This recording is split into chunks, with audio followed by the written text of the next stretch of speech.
Hello future nurses, कैसे हैं आप सब लोग। आशा करता हूं कि आप लोग अच्छे होंगे और बहुत ही अच्छे तरीक़ा से पढ़ाई कर रहे होंगे। आप सबका इंडिया के नंबर 1 चैनल आलोक एकेडमी पर बहुत बहुत स्वागत है। तो आज का इस लेक्चर में हम लोग बहुत ही इंपॉर्टेंट चैप्टर पढ़ने वाले हैं, जो कि एनाटॉमी और फिजियोलॉजी का एक इंपॉर्टेंट चैप्टर है। जी हाँ, मैं बात कर रहा हूँ मस्कुलोस्केलेटल सिस्टम, जो कि बहुत ही इजी और बहुत ही इम्पोर्टेंट है। वैसे तो बहुत सारे बच्चों को यह चैप्टर समझने में थोड़ी सी दिक्कत आती है, लेकिन मैं आपको यह गारंटी देता हूँ कि आपको इस चैप्टर को समझने में बिल्कुल भी दिक्कत नहीं आएगी। इसके लिए आपको बस इस लेक्चर के अंत तक बने रहना है और पूरे वीडियो को देखना है। जो भी बच्चे अभी अभी एनाटॉमी पढ़ना स्टार्ट किए हैं और सीख रहे हैं धीरे धीरे एनाटॉमी पढ़ना, उनके लिए लेक्चर बहुत ही बेनिफिशियल होने वाला है। तो चलिए इस लेक्चर को शुरू करते हैं। और मैं आप लोग से एक बात और बताना चाहूँगा कि आपने बेसिक टर्मिनोलॉजी का वीडियो नहीं देखा है तो आप लोग उसको देख के आइए, ताकि आप लोग को एनाटॉमी समझने में और भी मज़ा आए। उस सब चीज़ का मैं जो भी पिछले टर्मिनोलॉजी का लेक्चर है, मैं डिस्क्रिप्शन में लिंक दे देता हूँ। आप उस लिंक पे क्लिक करके उस लेक्चर को ज़रूर से ज़रूर देख लीजिएगा, क्योंकि आप एनाटॉमी पढ़ रहे हैं तो उसके बेसिक चीज़ों को पढ़िए, ताकि आपको एनाटॉमी पढ़ने में बहुत मज़ा आए और समझ में भी आए। हालांकि अगर आप थोड़ा बहुत जानकारी रखते हैं तो आपको ये लेक्चर पूरा समझने में मज़ा आएगा, और जो भी चीज़ें जहाँ जिस तरीके से ज़रूरत पड़ेगी मैं आप लोग को बताते रहूँगा। तो वीडियो में बने रहिए लास्ट तक, और इस वीडियो लेक्चर को पूरा देखिए, आपको बढ़िया से समझ में आएगा, इस बात की गारंटी मैं लेता हूँ। तो इसमें देखिए, इस चैप्टर को थोड़ा सा बड़ा चैप्टर है, तो इसको हम लोग पार्ट वाइज करके दो चार लेक्चर मिनिमम लग जाएगा इसको ख़त्म करने के लिए। तो उतना लेक्चर के लिए आपको पेशेंस रखना पड़ेगा, तब ये पूरा मसल्स और बोन दोनों समझ में आएगा। आज के इस लेक्चर में हम लोग बोन को देखने वाले हैं। तो चलिए फटाफट से देखते हैं हम लोग का आज का टॉपिक क्या है, आज का टारगेट क्या है। तो आज हम लोग सबसे पहले बोन पढ़ेंगे, बोन के फंक्शंस पढ़ेंगे। एक्चुअली बोन पढ़ना क्यों इंपॉर्टेंट हो जाता है, तो एक तरह से देखा जाए तो आपने आसपास बोन फ्रैक्चर वगैरह जरूर देखा होगा। हमारे बॉडी का जो शेप देता है, एक पूरा स्ट्रक्चर बनाता है, वो बोन के कारण ही बनता है। और ऐसे देखिए कि अगर बोन नहीं रहे, केवल मसल्स ही रहे, मसल्स रहेगा तो अपना बॉडी का कोई शेप ही नहीं होगा, शेप पता ही नहीं चलेगा कैसा। ऐसे आप देखिए, अगर बोन हटा दिया जाए शरीर से, तो एक बार इमेजिन कीजिए, थोड़ा सा सोचिए थोड़ा देर के लिए कि अगर बोन हट जाए हमारे बॉडी से तो हमारा बॉडी कैसा दिखेगा।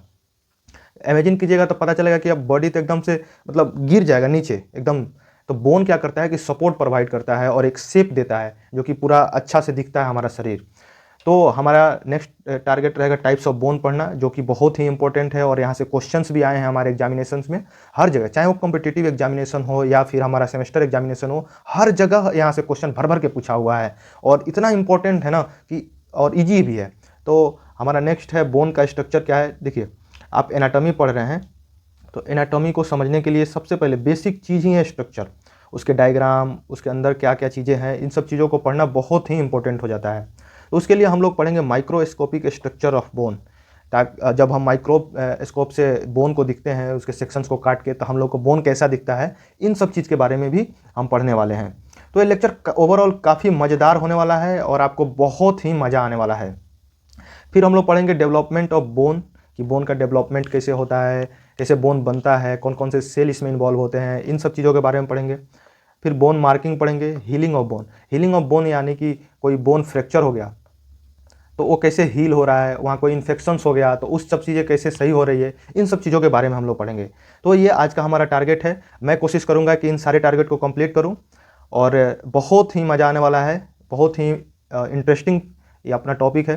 तो सबसे पहले बोन क्या होता है, आप सब लोग जानते हैं, सबने टिश्यू पढ़ा होगा, अगर नहीं पढ़ा होगा तो उस पर भी अपना लेक्चर आने वाला है। फटाफट से इस चैनल को सब्सक्राइब कर लीजिए और नोटिफिकेशन बेल आइकन को ऑन कर लीजिए, ताकि हमारे जितने भी इस सीरीज के लेक्चर आते रहें आप तक पहुंचता रहे, और आप उस लेक्चर्स का आनंद लेते रहें और अपने पढ़ाई को बहुत ही बेहतरीन वे में करते रहें। तो अपना टारगेट है बोन। और बोन क्या होता है, सबसे पहले ये बताइए, तो बोन क्या है, कनेक्टिव टिश्यू है। और कौन सा कनेक्टिव टिश्यू है, ब्लड हो गया, बोन हो गया, यह सब किस कनेक्टिव टिश्यू के अंदर आता है, तो स्पेशलाइज्ड कनेक्टिव टिश्यू होता है। बोन स्पेशलाइज्ड कनेक्टिव टिश्यू होता है। आपने ये सारी चीज़ों को 11th में पढ़ा होगा, नहीं भी पढ़ा होगा तो मैं यहाँ पे बता रहा हूँ। जो बोन क्या करता है, तो प्रोवाइड शेप, जैसा कि मैंने इंट्रोडक्शन में ही बताया कि बोन हमें हमारे बॉडी का एक स्ट्रक्चर बनाता है, हमारे बॉडी का शेप डिसाइड करता है, सपोर्ट प्रोवाइड करता है, प्रोटेक्शन करता है, और मूवमेंट में हेल्प कर सकता है।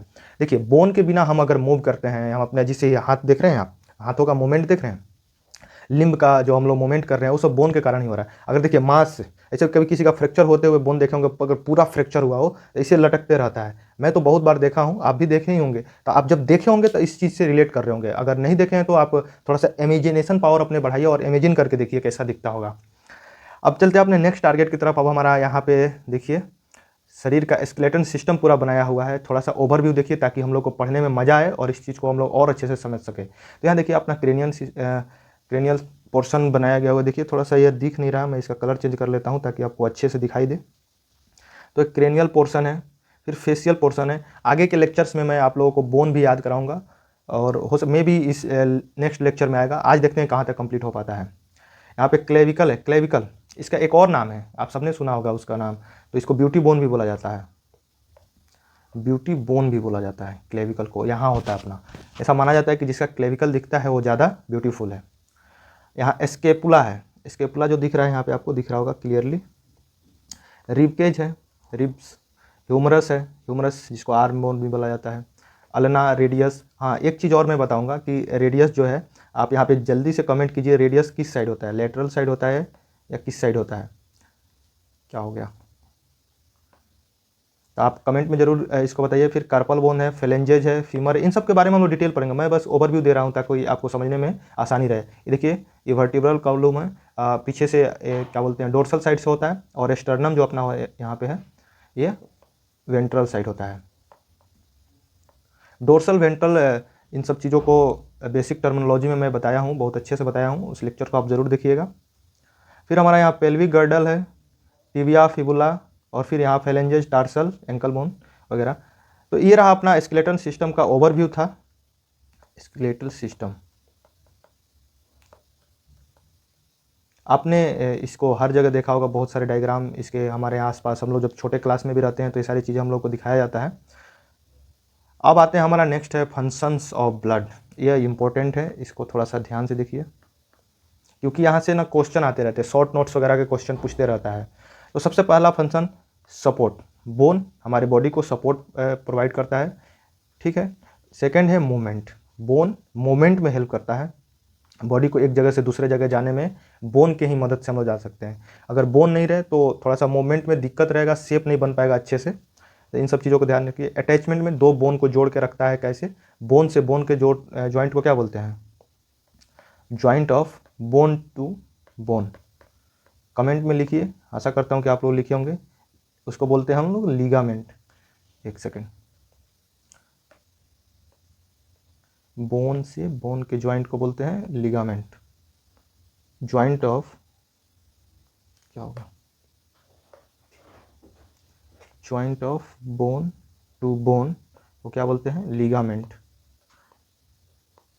और बोन टू मसल्स, इसको क्या बोलते हैं अपने, टेंडन। इस चीज़ को याद रखिएगा, ये सब ऑब्जेक्टिव में क्वेश्चन पूछ देता है। तो छोटा छोटा सा टर्मिनोलॉजी है लेकिन फिर भी इसको याद रखिएगा, कन्फ्यूजन बहुत होता है। तो देखिएगा इसका मैं एक स्टोरी बता देता हूँ। स्टोरी से याद कीजिएगा तो चीज़ें भूलना बहुत ही मुश्किल हो जाता है, आप ना चाहते हुए भी आपको याद रह पाता है। आप स्पोर्ट्स के सभी लोग फैन होंगे, कोई ना कोई स्पोर्ट्स देखते होंगे। तो वहाँ पे आप देखिएगा कि कोई प्लेयर खेल रहा है तो वहाँ पे कभी कभी इंजरी होता है तो एक फिजियोथेरेपी दौड़ के जाता है। तो वहाँ पे जो मेनली जो वहाँ पे इंजरी होते हैं वो लिगामेंट इंजरी वगैरह होते हैं, जो बोन से बोन जॉइंट होता है देखिएगा, तो उसके रिलेटेड ही इंजरी ज़्यादा होता है। तो ये थोड़ा सा कहानी की तरह से रखिएगा ध्यान में, तो याद रहेगा। बोन का फंक्शन में फोर्थ फंक्शन है मिनरल स्टोरेज, या स्टोर करता है कौन कौन से मिनरल्स, कैल्शियम, फास्फोरस वगैरह स्टोर करता है। तो 99% of body calcium and 85% of phosphorus को। फिफ्थ पे है हीमोपोएसिस। हीमोपोएसिस का मतलब होता है ब्लड सेल्स का फॉर्मेशन होता है। अब फटाफट से आप कमेंट कीजिए कि ब्लड सेल का फॉर्मेशन कहाँ होता है। जी हाँ, आपने सही लिखा, ब्लड सेल का फॉर्मेशन होता है बोन मैरो में, बोन मैरो। इस चीज़ को भी हम लोग आगे देखेंगे। नेक्स्ट इसका फंक्शन है स्टोरेज ऑफ ट्राइग्लिसराइड। ये कहाँ होता है, तो येलो बोन मैरो। देखिए ब्लड सेल का फॉर्मेशन होता है रेड बोन मैरो में, और ट्राइग्लिसराइड का फॉर्मेशन कहाँ होता है, स्टोरेज कहाँ होता है सॉरी, तो येलो बोन मैरो में। इस बात को आप थोड़ा सा ध्यान रखने की कोशिश कीजिएगा। अब देखते हैं टाइप्स ऑफ बोन। इसको हम लोग क्लासिफिकेशंस ऑफ बोन भी बोलते हैं। तो देखिए क्लासिफिकेशंस ऑफ बोन बहुत ही इंपॉर्टेंट है और इसको याद रखना ही पड़ेगा। तो सबसे पहले देखिए किसी भी चीज़ को याद तो करना ही है, ओवरऑल जब भी हम बायोलॉजी वगैरह पढ़ते हैं तो मेनली चीज़ें याद करना पड़ता है, लेकिन जब हम चीज़ों को समझ लेते हैं, उसके कंसेप्ट को समझ लेते हैं, तो हमारे लिए उस सब चीज़ को याद रखना बहुत ही ईजी हो जाता है। तो इसको क्लासिफिकेशंस ऑफ बोन और टाइप्स ऑफ बोन को याद करने से पहले मैं एक इसको चार्ट वाइज आपको समझाता हूँ।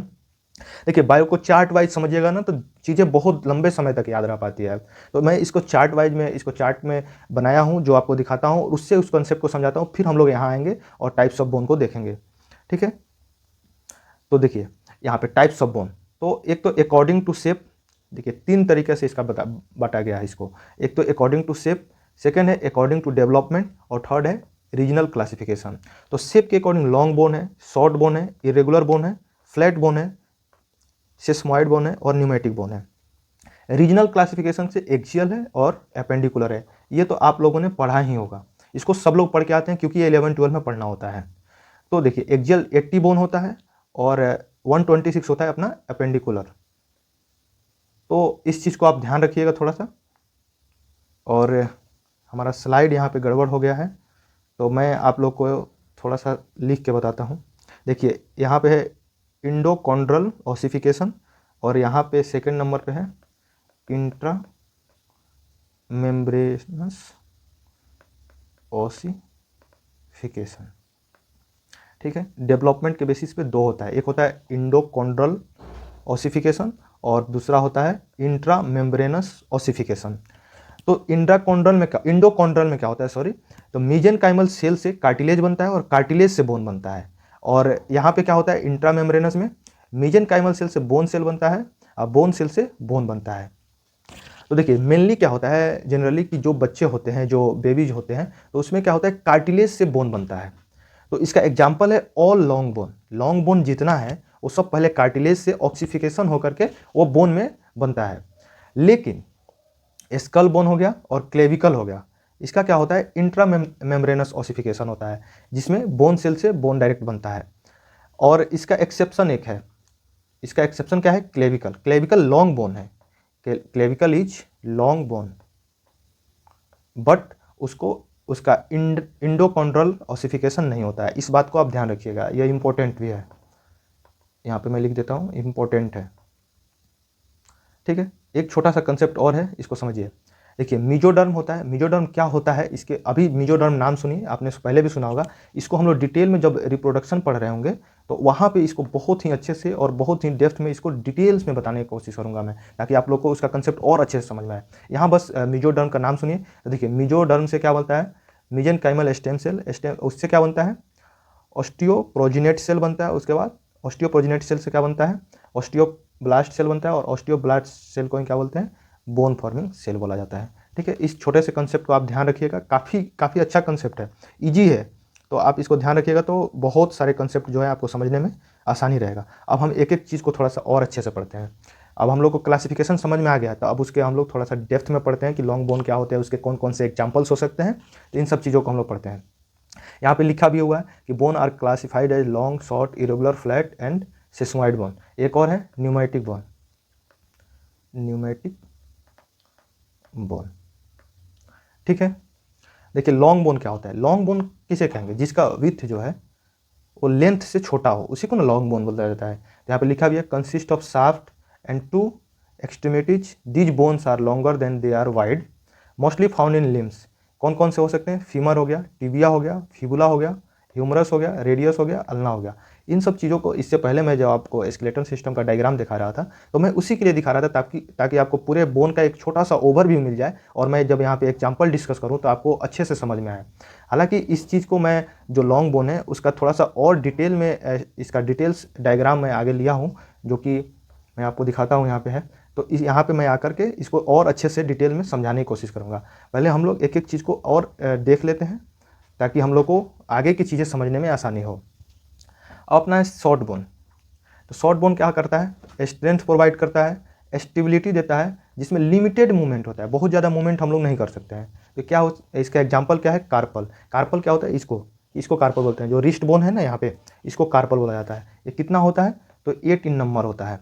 फिर हो गया टार्सल। टार्सल कहाँ है, टार्सल हमारे पैर में है। तो ये कितना होता है 7 इन नंबर। तो इन सबको क्या बोला जाता है शॉर्ट बोन, शॉर्ट बोन। इसका एग्जाम्पल इंपॉर्टेंट है, आपको याद करना पड़ेगा। फिर हमारा आता है फ्लैट बोन। फ्लैट बोन होता है थिन फ्लैट ऑफ्टन कर्व। क्या करता है इसका फंक्शन देखिए, provide protection, serve as attachment site for muscles. अब कौन कौन से हैं फ्लैट बोन, स्कल बोन हो गया, स्टर्नम हो गया, स्टर्नम अपना जो वेंट्रल साइड में होता है यहाँ पे, रिब्स हो गया, और स्केपुला हो गया। स्केपुला कहाँ होता है तो पीछे होता है, अभी मैं ओवरव्यू में आपको दिखा रहा था। नेक्स्ट है अपना इरेगुलर बोन। इरेगुलर बोन कौन कौन से हैं, तो इरेगुलर बोन वर्टिब्रल कॉलम जो होता है वर्टिब्राई, और हिप बोन होता है जो पेल्विस होता है वो अपना। इसका काम क्या होता है प्रोटेक्शन करना और सपोर्ट करना। देखिए इसका कोई भी बोन देख रहे हैं तो उसका काम क्या है प्रोटेक्शन और सपोर्ट, इस बात को आप ध्यान रखिएगा। नेक्स्ट है अपना सिस्मॉइड बोन। सिस्मॉइड बोन का कैसा होता है तो स्मॉल होता है, राउंड बोन होता है, embedded with in tendons. Tendons क्या होता है अभी मैं आप लोग को बता रहा था कि बोन टू मसल्स ज्वाइंट को क्या बोलते हैं टेंडन बोला जाता है, ठीक है। Reduce friction and modified pressure during movement. इसका एग्जाम्पल एक ही है और बहुत इंपॉर्टेंट है और हमेशा पूछता है। तो इसका एग्जाम्पल है पटेला। पटेला कहाँ होता है नी, जो घुटना होता है उसके ऊपर ऐसे देखिएगा, ऐसे दाबिएगा ना तो इसे बोन एक इधर उधर मूवमेंट करते हुए दिखेगा, उसी को हम लोग पटेला बोलते हैं। नेक्स्ट अपना है न्यूमेटिक बोन, मैं यहाँ लिख देता हूँ। नेक्स्ट है न्यूमेटिक बोन। क्या हो गया न्यूमेटिक बोन। न्यूमेटिक का मतलब हुआ एयर, जिस बोन में एयर साइनेसेस होते हैं उनको हम लोग क्या बोलते हैं न्यूमेटिक बोन बोलते हैं। तो इसका एग्जाम्पल फ्रंटल बोन याद रखिएगा, फ्रंटल बोन, इथमॉइड याद रखिएगा, इतना काफ़ी है। अब देखिए हम लोग थोड़ा सा स्ट्रक्चर देखते हैं, बोन का कैसा स्ट्रक्चर्स होता है इसके बारे में हम लोग पढ़ते हैं। तो देखिए जनरल स्ट्रक्चर्स है, लॉन्ग बोन का जनरल स्ट्रक्चर है, तो थोड़ा इसको डिटेल में देखते हैं। मैं इसको जूम भी कर देता हूँ ताकि आपको समझने में आसानी रहे। तो देखिए ये बोन है टोटल, ये क्या है इपीफाइसिस, और ये क्या है डायाफाइसिस। डायाफाइसिस को हम लोग और क्या नाम से जानते हैं तो साफ्ट के नाम से जानते हैं, ठीक है। इस चीज़ को आप याद रखिएगा। अब फिर से ये नीचे इपीफाइसिस है, आर्टिकुलर कार्टिलेज है, एपिफिजियल प्लेट है, एपिफिजियल प्लेट नहीं है लाइन है यहाँ पे। फिर है यह स्पॉन्जी बोन, ये टोटल जो आप दिख रहे हैं जो मैं इसे अंडर इसको कर रहा हूँ यह है स्पॉन्जी बोन। फिर बोन के जो कवरिंग है उसको क्या बोलते हैं पेरियोस्टियम बोलते हैं, जो आउटर कवरिंग है। पेरियोस्टियम क्या है आउटर कवरिंग, और इंडोस्टियम क्या है इनर कवरिंग ऑफ बोन। एक न्यूट्रिएंट फोरामेन होता है, फोरामेन इसे न्यूट्रिएंट फोरामेन होता है जहाँ से न्यूट्रिएंट आर्टरी निकलती है।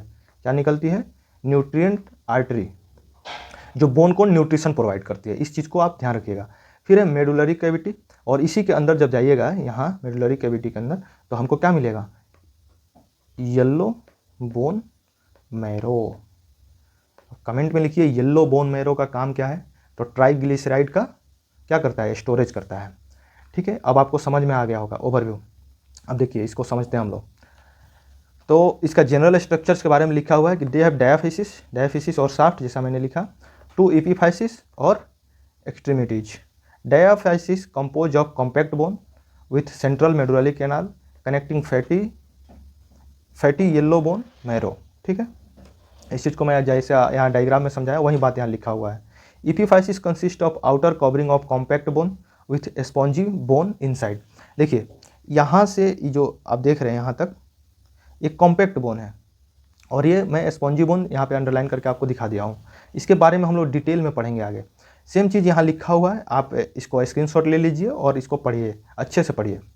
देखिए पेरियोस्टियम जो बोन की कवरिंग है वो कितने लेयर में बटा होता है 2 लेयर में बटा होता है। आउटर फाइब्रस लेयर होता है जो डेंस कनेक्टिव टिश्यू का बना होता है, और इनर जो है ऑस्टियोजेनिक लेयर जो कंटेन ऑस्टियोब्लास्ट और ऑस्टियोक्लास्ट। ये ऑस्टियोब्लास्ट और ऑस्टियोक्लास्ट क्या होता है इसके बारे में हम लोग आगे देखेंगे सेम लेक्चर, इसी लेक्चर में।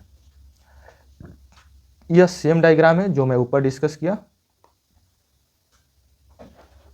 अब देखिए नेक्स्ट अपना है कि structures of short irregular flat and sesamoid bone. तो देखिए these are thin outer layer of compact bone, जैसा कि मैं बताया, with spongy bone inside containing red bone marrow. देखिए जो स्पॉन्जी बोन होता है, स्पॉन्जी बोन के अंदर क्या होता है रेड बोन मैरो, और रेड बोन मैरो, और रेड बोन मैरो क्या करता है रेड बोन मैरो क्या करता है तो आरबीसी का फॉर्मेशन करता है, और भी ब्लड सेल का फॉर्मेशन होता है यहाँ। ठीक है, अब हम लोग देखते हैं कि माइक्रोस्कोपिक स्ट्रक्चर्स ऑफ बोन क्या होगा। देखिए, अभी तक जो हम लोग देख रहे थे, जो हमको बोन दिखता है अपने नेकेड आई से, उसके बारे में हम लोग देख रहे थे। अब उसके और अंदर देखेंगे कि और अंदर क्या क्या मिलता है, उसके कैसे सब न्यूट्रिएंट्स, आर्टरी वगैरह जो है कैसे उसमें फॉर्मेशन हो रहा है, उसके फंक्शंस कैसे हो रहे हैं, उसका मेटाबॉलिज्म वगैरह कैसे हो रहे हैं, इन सब चीज़ों के बारे में हम लोग माइक्रोस्कोपिक जब स्ट्रक्चर देखेंगे तो उसमें हम लोग को और क्लियरली दिखेगा। तो देखिए, माइक्रोस्कोपिक स्ट्रक्चर देखेंगे तो दो टाइप से टिश्यू से बना रहता है, एक कॉम्पैक्ट बोन होता है और एक स्पंजी बोन होता है। Both composed of mineralise matrix and specialised bone cell. ठीक है, अब देखिए बोन कंपोजिशन कौन कौन से हैं। तो बोन के कंपोजिशन ऑर्गेनिक हो सकते हैं, इनऑर्गेनिक हो सकते हैं और वाटर। अब देखिए, इनऑर्गेनिक 65% होता है, ऑर्गेनिक 25% होता है और वाटर 10% होता है। बोन स्ट्रॉन्ग होता है, durable type of connective tissue होता है, और किस टाइप का कनेक्टिव टिश्यू है, तो स्पेशलाइज्ड कनेक्टिव टिश्यू है। इस बात को याद ही रखना पड़ेगा आपको। देखिए, 65% of mixture of calcium salt mainly calcium phosphate होता है। इनऑर्गेनिक जो मैंने बताया कितना होता है, 65% होता है, और उसमें मेनली कौन सा होता है, तो कैल्शियम फॉस्फेट होता है। इस बात को आप ध्यान रखिएगा।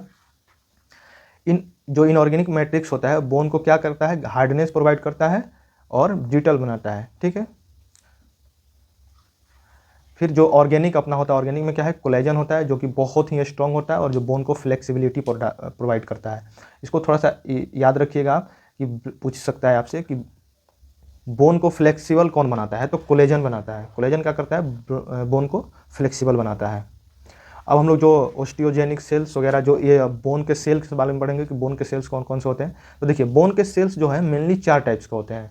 सबसे पहला है ऑस्टियोजेनिक सेल। ऑस्टियोजेनिक सेल्स किसे बोलेंगे, जो अनडिफरेंशिएटेड स्टेम सेल होता है, जो डेवलप होता है किसमें, ऑस्टियोब्लास्ट में।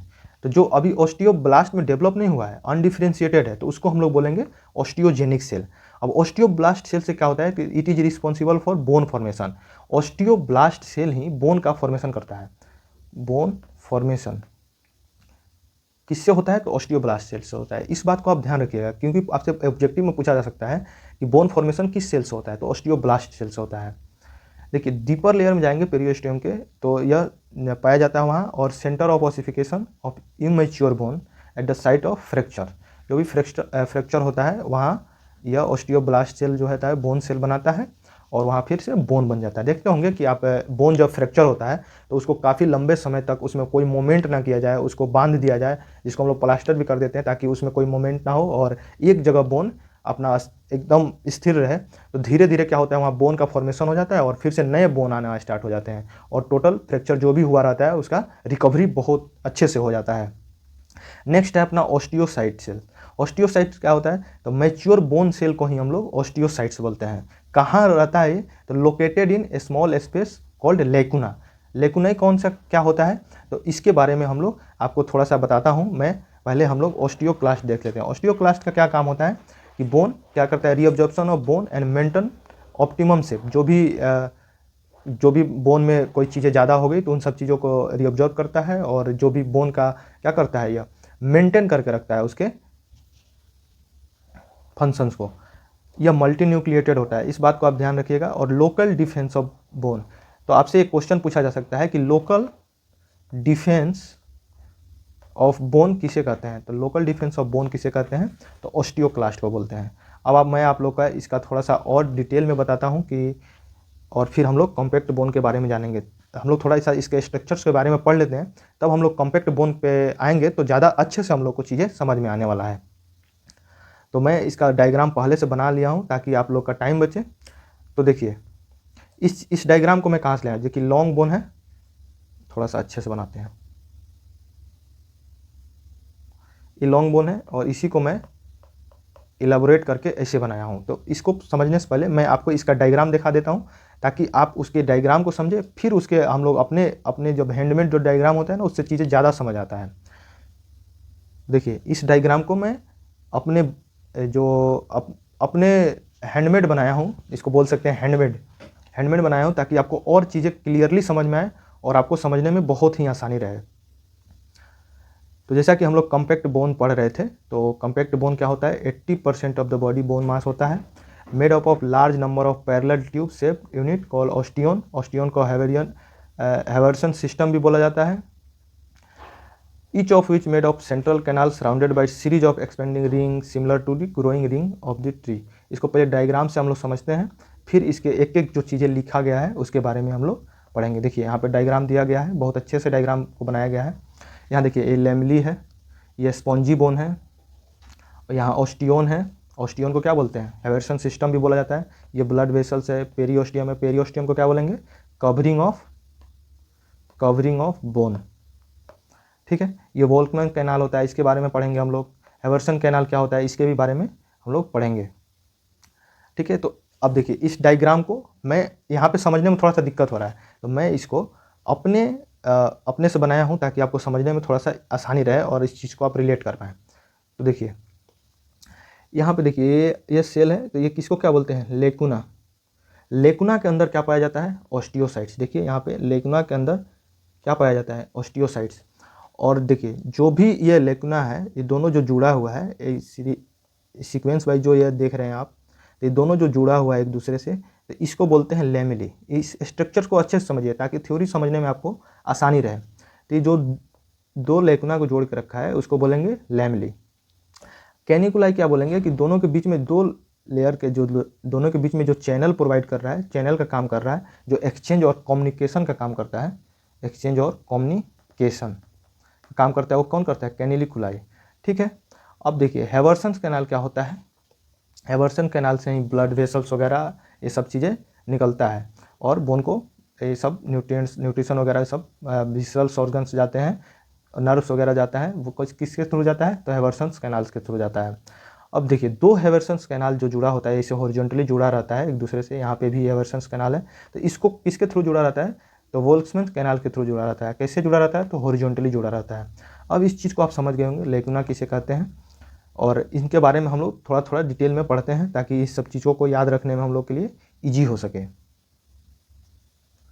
तो कॉम्पैक्ट बोन अपना पढ़ चल रहा था। देखिए यहाँ पे ऑस्टियोन, स्ट्रक्चर्स एंड कंपोजिशन हम लोग पढ़ रहे हैं किसका? माइक्रोस्कोपिक स्ट्रक्चर अभी हम लोग देखें, तो उसमें ऑस्टियोन देखें, तो ऑस्टियोन के बारे में पढ़ते हैं। तो it is a fundamental structural unit of composed of layer lamella of mineralise tissue arrange in concentric circle. जैसा ये आप इसे देख रहे थे, टोटल को क्या बोला जा रहा था? और इसी को ऑस्टियोन बोला जा रहा था। अब है सेंट्रल कैनाल। सेंट्रल कैनाल को ही क्या बोलते हैं? हैवर्सन कैनाल। तो ये क्या होता है? रन सेंटर में ही होता है ऑस्टियोन के। कंटेन ब्लड वेसल्स, जैसा कि मैंने बताया, नर्व्स और lymphatics supply nutrients to the bone. Haversian canal जो होता है उसी के थ्रू ब्लड वेसल्स निकले होते हैं, लिम्फेटिक्स निकले होते हैं, लिम्फ वगैरह निकले होते हैं, और क्या करता है? सप्लाई करता है, न्यूट्रिएंट्स सप्लाई करता है बोन सेल्स को, और इसी के थ्रू नर्व्स वगैरह भी निकले होते हैं। नेक्स्ट हम लोग लेकुना का स्ट्रक्चर देख रहे थे। तो लेकुना क्या होता है? स्मॉलेस्ट स्पेस होता है within the lamellae where osteocytes. Osteocytes किसको बोलते हैं? मैच्योर बोन सेल को। वेयर ऑस्टियोसाइट प्रेजेंट, वहाँ पे क्या होता है? ऑस्टियोसाइट प्रेजेंट होता है। नेक्स्ट है कैनिकुलाई। कैनिकुलाई क्या होता है? टीनी चैनल होता है, कनेक्टिंग करता है दो लेकुना को। Central canal allowing nutrients and waste exchange. क्या करता है? इसका काम क्या होता है? दो ऐसा जो हम लोग अभी पढ़ रहे थे, ये लेकुना जो है दो को कनेक्ट करता है। इसे यहाँ भी लेकुना है, इसे इन दोनों को किसके थ्रू कनेक्ट किया जाता है? चैनल के थ्रू, जिसको हम लोग क्या बोलते हैं? कैनिकुलाई। और कैनिकुलाई का काम क्या होता है? न्यूट्रिएंट्स अलाउ करता है कम्युनिकेटिंग में और वेस्ट एक्सचेंज में हेल्प करता है। अब देखिए कॉम्पैक्ट बोन को क्या कहा जाता है? कॉर्टिकल बोन भी कहा जाता है। और मैं आप लोगों को एक चीज़ और बता दूं कि जिसका बोन का कॉर्टेक्स जितना मोटा होगा वो बोन उतना यंग होगा और स्ट्रांग होगा। देखिए जैसे जैसे एज बढ़ता है तो उसका कॉर्टेक्स पतला होता जाता है। जिसका जितना पतला कॉर्टेक्स होगा, उसका बाहरी लेयर जो बोलते हैं, उसको जब एक्सरे आप देखिएगा तो उसमें बहुत अच्छे से क्लियरली विजिबल होता है। अभी तो एक्सरे नहीं है मेरे पास, नहीं तो रहता मैं तो आपको दिखा के समझा देता। तो जितना जिसका कॉर्टेक्स पतला होते जाएगा उसका उम्र उतना बड़ा होगा, मतलब वो उतना ओल्ड एज की तरफ जा रहा होगा। और जिसका कॉर्टेक्स जितना मोटा होगा उसका बोन उतना स्ट्रॉन्ग होगा, और वो यंग एज का जो होगा उसका ही बोन ऐसा रहता है। अब यहाँ पे वोल्कमैन कैनाल के बारे में लिखा हुआ है थोड़ा सा। Run horizontally, connect Haversian canal to each other, carry blood vessels from periosteum to the bone.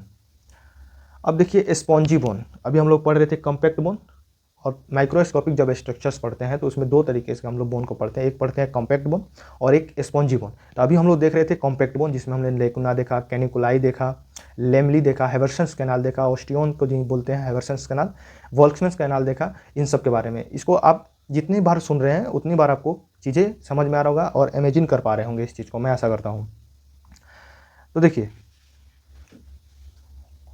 जब आप स्पॉन्जी बोन को देखेंगे तो हनी कॉम्ब लाइक स्ट्रक्चर दिखेगा। हनी कॉम्ब आपने देखा होगा। क्या हुआ, मेरा स्टाइलस काम नहीं कर रहा है।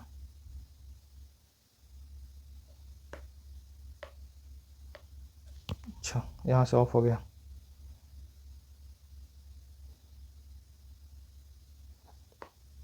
हाँ, काम करना। कैसा होता है स्ट्रक्चर स्पॉन्जी बोन का? तो हनी कॉम्ब का स्ट्रक्चर जैसा होता है। हनी कॉम्ब आपने देखा होगा, जो हनी हम लोग निकालते हैं इसके थ्रू, देखिए बहुत एस्थेटिक तरीके से आप वीडियो में दिखाया जाता होगा, तो उसी की तरह इसका स्ट्रक्चर होता है स्पॉन्जी बोन का। और इसका माइक्रो एग्जामिनेशन करेंगे तो क्या निकलेगा? Reveal framework form from trabeculae little beam consist of few lamellae osteocyte interconnected by canaliculi. Same वही चीज़ यहाँ पे इसका डायग्राम दिया गया है, आप इस डायग्राम को देखिए और देखिए यहाँ पे लॉन्ग बोन को, जो लॉन्ग बोन है अपना, जिसमें एपीफाइसिस के बगल, एपीफाइसिस में स्पॉन्जी बोन जो होता है उसका यहाँ पे थोड़ा सा इलाबोरेट करके डायग्राम बनाया गया है, जहाँ पे ट्रेविकुलाई आपको क्लियरली विजिबल है, आपको इंडोओस्टियम यहाँ पे विजिबल है, लेमली विजिबल है और कैनिकुलाई जो कनेक्टिंग लिंक की तरह काम कर रहा है वो भी आपको क्लियरली विजिबल है। The space between trabeculae contain red bone marrow. Spongy bone is lighter than compact bone reducing the weight of the skeleton. देखिए, स्पॉन्जी बोन होता है वो कॉम्पैक्ट बोन से बहुत ही वेट में कम होता है, जैसा कि मैंने स्टार्टिंग में ही बताया था। और यह बोन मैरो कंटेन करता है, जहाँ से ब्लड सेल्स का फॉर्मेशन होता है रेड बोन मैरो से। और देखिए एक चीज़ और है, जो स्केलेटन बोन होता है उसका वेट कम करने में भी हेल्प करता है। देखिए, hormones involve in bone development, तो ग्रोथ हार्मोन हो गया, थायराइड हार्मोन हो गया, एस्ट्रोजन और टेस्टोस्टेरोन हो गया, पैराथायराइड हार्मोन हो गया, कैल्सिटोनिन हो गया और विटामिन डी हो गया। ये क्या करता है? ग्रोथ हार्मोन स्टिमुलेट करता है ग्रोथ को, रेगुलेट ऑक्सीफिकेशन थायराइड हार्मोन से होता है। इन सब चीज़ों को आप याद रखिएगा। एस्ट्रोजन और टेस्टोस्टेरोन क्या करता है? Rapid growth end plate closures में हेल्प करता है। कैल्शियम रेगुलेशन किसके द्वारा होता है? तो पैराथायराइड हार्मोन से होता है। इन सब चीज़ हार्मोन को आप इंडोक्राइन सिस्टम जो अपना चैप्टर है उसमें हम लोग और डिटेल्स में देखेंगे इन सब चीज़ों को। सॉरी। देखिए, नोट में एक पॉइंट लिखा हुआ है, exercise and diet also help to grow height. देखिए, बोन का जो हाइट नहीं बढ़ रहा है, मतलब ओवरऑल देखिए आपका हाइट किससे डिसाइड होता है? बोन का जो लेंथ है उसी के बेसिस पे आपका हाइट डिसाइड होगा कि आप लॉन्ग होंगे या शॉर्ट होंगे। अगर बोन आपका थोड़ा सा पूरा प्रॉपर डेवलपमेंट नहीं हो पाया और थोड़ा छोटा रह गया तो आपकी हाइट भी छोटी हो सकती है। तो वही लिखा है कि एक्सरसाइज और डाइट से हम इन चीज़ों को कंट्रोल कर सकते हैं, अपने हाइट को मैनेज कर सकते हैं, हाइट को बढ़ा भी सकते हैं। अब देखिए, बोन मार्किंग और बोन हीलिंग क्या है? तो bone marking is visible feature on the surface of bone that help muscle attach, joint formation and passage of nerves and blood vessels. Healing of bone कैसे होता है? जब फ्रैक्चर्स हो जाता है तो उसके बाद से हम लोग कैसे हील होता है बोन के, तो उसके 4 स्टेजेज होते हैं। इन सब चीज़ों को उतना अच्छे से नहीं देखना है आपको, क्योंकि ये सब सिलेबस का पार्ट नहीं है। हालांकि मैं यहाँ लिख दिया हूँ ताकि आपको थोड़ा सा नॉलेज मिल सके और इन सब चीज़ों के बारे में अभी आप जान सकें। नेक्स्ट है factor that delay the healing of fractures. जो भी फ्रैक्चर्स होता है उसको डिले कौन करता है, कैसे डिले होता है? तो देखिए, deficient blood supply, proper blood supply नहीं हुआ फ्रैक्चर्स वाले जगह पर तो वहाँ प्रॉपर न्यूट्रिएंट्स नहीं पहुँचेंगे। जब प्रॉपर न्यूट्रिएंट्स नहीं पहुँचेंगे तो उसका बोन का ग्रोथ रुक जाएगा, तो वहाँ पे थोड़ा सा डिले हो सकता है। Poor alignment of bone ends, bone का जो अलाइनमेंट हो बहुत अच्छे तरीक़े से नहीं है तो भी यहाँ पे आपको फ्रैक्चर्स के हीलिंग में डिले हो सकता है। कंटिन्यू मोबिलिटी ऑफ बोन, जैसा कि आपने देखा होगा कि कभी भी किसी का भी फ्रैक्चर्स होता है तो उसको बोला जाता है कि उस लिम्ब मतलब जो भी जहाँ भी फ्रैक्चर्स हुआ है उसका मोमेंट नहीं करने के लिए, उसके लिए हम लोग प्लास्टर भी लगा देते हैं ताकि वहाँ पर मोमेंट रुका जा सके। तो अगर हम लोग फिर भी मोमेंट करते हैं तो क्या होगा कि वहाँ के बोन का प्रॉपर हीलिंग नहीं हो पाएगा, बोन अच्छे तरीके से जुड़ नहीं पाएगा, तो इससे हमारा डिले हो जाएगा क्या? फ्रैक्चर्स हीलिंग में। Tissue fragments between bone ends, tissue का जो भी है वहाँ पे अगर डैमेज हो जाता है तो भी हीलिंग रुक सकता है। अब है कॉम्प्लिकेशन ऑफ फ्रैक्चर्स, तो एक है ऑस्टियोमाइलाइटिस। ऑस्टियोमाइलाइटिस क्या हो गया? Pathogen inter through broken skin, जो भी मान लो ब्रेन हम लोग किसी एक्सीडेंट में किसी का बोन फ्रैक्चर हो गया तो स्किन्स भी रप्चर होंगे, स्किन्स भी डैमेज होंगे, तो उसके थ्रू कोई पैथोजन एंट्री कर गया और वहाँ पे क्या हो गया, कोई इन्फेक्शन हो गया, तो उसको हम लोग क्या बोलते हैं, ऑस्टियोमाइलिटिस, प्रोनाउंसिएशन कुछ भी हो सकता है। थैंक यू सो मच यहाँ तक बने रहने के लिए। आपके पेशेंस को मैं धन्यवाद करता हूँ कि आपने यहाँ तक वीडियो में बन रहा। अगर आप इसके नोट्स चाहते हैं तो आप हमारे टेलीग्राम से जुड़िए और कमेंट कीजिए, मैं वहाँ पे आप लोग को नोट्स प्रोवाइड करा दूंगा। वीडियो में यहाँ तक बने रहने के लिए आप सबका दिल से आभार। फॉलो कीजिए आलोक एकेडमी को for more such video. Thank you so much once again. Good night.